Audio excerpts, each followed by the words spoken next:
Karjan public સ્કૂલની બેદરકારીથી વિદ્યાર્થીઓની સલામતી સામે જોખમ. ક્ષમતા કરતાં વધુ વિદ્યાર્થીઓ બેસાડતી બસને ડિટેન કરવાને બદલે પોલીસે બસ જવા દીધી. કરજણ પબ્લિક સ્કૂલની ઘોર બેદરકારી સામે આવી હતી, જેમાં 28 પેસેન્જરની ક્ષમતા ધરાવતી બસમાં 45થી વધુ વિદ્યાર્થીઓને બેસાડીને સ્કૂલમાં લઈ જવાતા વિદ્યાર્થીઓની સલામતી સામે સવાલો ઊભા થયા છે.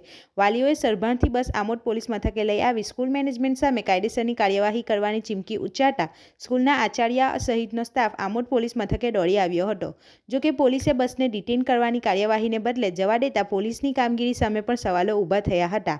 આમોદથી કરજણ પબ્લિક સ્કૂલમાં ભણવા જતા વિદ્યાર્થીઓની સંખ્યા વધુ હોવા છતાં સ્કૂલ મેનેજમેન્ટ દ્વારા 28 બેઠકોની ક્ષમતા ધરાવતી મિની બસ ફાળવી આપતા છેલ્લા કેટલાય મહિનાથી વિદ્યાર્થીઓ બસમાં ઊભા મુસાફરી કરી જીવના જોખમે અભ્યાસ કરવા મજબૂર બન્યા હતા.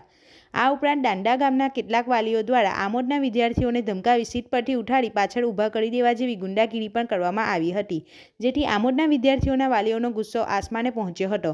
વાલીઓએ અનેક વખત સ્કૂલ શિક્ષકોને ફરિયાદ કરી હોવા છતાં સ્કૂલ મેનેજમેન્ટ દ્વારા કોઈ ધ્યાન આપવામાં આવ્યું ન હતું, જેથી આજરોજ સરભણ ગામથી વાલીઓએ સ્કૂલ બસને આમોદ પોલીસ મથકે લાવી જમા કરાવી દીધી હતી. ત્યારબાદ સ્કૂલના પ્રિન્સિપલ સહિત સ્ટાફ આમોદ દોડી આવતા વાલીઓએ સ્કૂલ મેનેજમેન્ટના અન્યાય સામે પ્રિન્સિપલની ફરિયાદ કરી હતી. ત્યારબાદ પ્રિન્સિપલે વાલીઓને બાહેધરી આપતા મામલો થાળે પડ્યો હતો. એક તરફ વાલીઓએ મસ્ત મોટી ફી ભરીને વિદ્યાર્થીઓને ભણવા મોકલતા હોય છે, ત્યારે બીજી બાજુ સ્કૂલ મેનેજમેન્ટની ગંભીર બેદરકારીને કારણે વિદ્યાર્થીઓની સલામતી સામે પ્રશ્ન ઊભો થયો હતો. વાલીઓએ 28 બેઠક ધરાવતી સ્કૂલ બસમાં 45થી વધુ વિદ્યાર્થીઓને બેસાડી ગંભીર બેદરકારી દાખવી હોવા છતાં પોલીસે બસને ડિટેન કરવાને બદલે જવા દેતા પોલીસની કાર્યવાહી સામે પણ સવાલો ઊભા થયા હતા. રિપોર્ટર મોહસિન કારા સાથે ગુજરાત અદ્ભુત ન્યૂઝ ગુજરાતી. બહુ ગંભીર બાબત છે. 28 પેસેન્જરની બસ છે અને આમોદના પેસેન્જરોને, આમોદના વિદ્યાર્થીઓને દોડા કે દાંડા જે રસ્તામાં ગામ આવે છે ત્યાં આગળ તેમને ઊભા કરી દેવામાં આવે છે અને દંડાને લઈને ઊભા થઈ જાય છે. કેટલા વાલીઓને તેમને ઊભા કરીને ધમકી આપવામાં આવે છે. આ તો ખોટું છે કે સ્ટુડન્ટને ધમકી ના આપવી પડે. એમ કે સ્ટુડન્ટનો શું વાંક છે? તમારે જે બી પ્રોબ્લેમ હતો મેનેજમેન્ટને તમારે કહેવાનું હતું, સ્કૂલની પ્રિન્સિપલને તમારે વાત કરવાની હતી. સ્ટુડન્ટને જોર જબરદસ્તી ધમકી કરીને મતલબ નથી. એવી રીતે તો જગ્યાનું સોલ્યુશન આવે જ નહીં ને. દરેક છોકરા ફીસ ભરી છે તો દરેકના સીટ મળવી જરૂરી જ છે. કોઈ ફ્રીમાં તો ટ્રાવેલિંગ કરતું નથી. એટલે એવું ના હોય કે તમે ઊભા થાવ ને અમારા છોકરા બેસે. એમને દાંડાવાળાને પેરેન્ટ્સને બી સમજવું પડે કે આપણે જે પ્રોબ્લેમ છે પ્રિન્સિપલ સાથે સોલ્વ કરાય, ના કે સ્ટુડન્ટ સાથે. શું આપણે આવનાર સમયની અંદર શું તમારી રજૂઆત રહેશે બેન?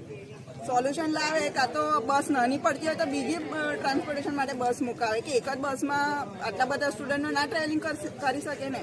મિનિમમ સીટ છે, દરેક સ્ટુડન્ટને દરેક સીટ મળવી જરૂરી છે.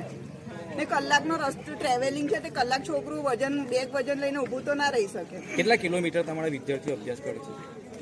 30 કિલોમીટર. આવવા જવાનું કે ખાલી જવાનું? જવાનું 30 કિલોમીટર, આવવાનું.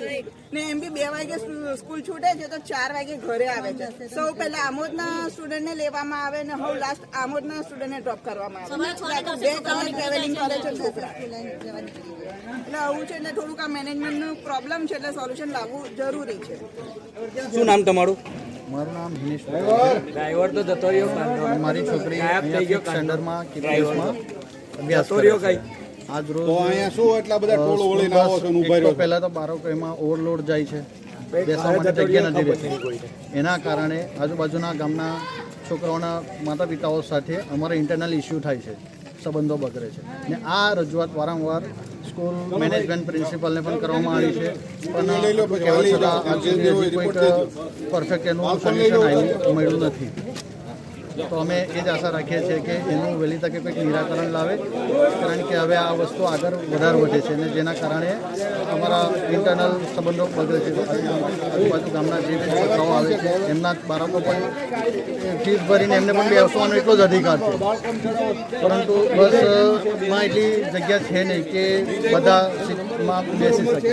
તો સ્કૂલ મેનેજમેન્ટની એ રજૂઆત છે કે યા તો એની સ્કૂલ બસ મોટી કરો વધારે સીટરની, જેના કારણે દરેક સ્ટુડન્ટ આરામથી બેસીને જઈ શકે. સાંભળવામાં એવું મળ્યું છે કે 45 છોકરા બાળકોને અહીંયાથી ભરીને જાય છે અને 28 જ પેસેન્જરની કેપેસિટીની બસ છે. હા, બિલકુલ હશે. બસ નાની જ છે, એમાં કોઈ ઇસ્યુ નથી. એના માટે એમને કમ્પલસરી બસની સીટિંગ વધારે થાય એ પ્રમાણે વ્યવસ્થા કરવી જોઈએ. એ સિવાય બીજા વિદ્યાર્થીઓનો બી ઘણા બધા પ્રોબ્લેમો છે કે બેગ ઊંચકીને અહીંથી વજન વધારે જાય છે અને ઊભા જવું પડે છે. હા, એ જગ્યાના અભાવને કારણે એ વસ્તુ રહેવાની. બેગમાં આજે જોવા જઈએ તો સ્કૂલનો લોડ જનરલી આજનો અભ્યાસ એટલો બધો છે કે બેગનું વજન એમના કરતાં વધારે પડતું લેવામાં આવે છે. તો એક તો એનું ભાર ઉઠાવવાનો ને એમાંય જગ્યા ના મળે એટલે એમને ઘણી બધી તકલીફો છે. શું રજૂઆત છે હવે તમારી? બસ મેનેજમેન્ટ સાથે જ છે, સ્કૂલ પ્રિન્સિપલની એક રિક્વેસ્ટ છે કે બસ આનો વહેલી તકે કંઈક સોલ્યુશન લાવો, બસ મોટી કરો જેથી આ પ્રોબ્લેમ સોલ્વ થઈ જાય ને દરેક સ્ટુડન્ટ આરામથી અપડાઉન કરી શકે સારી રીતે.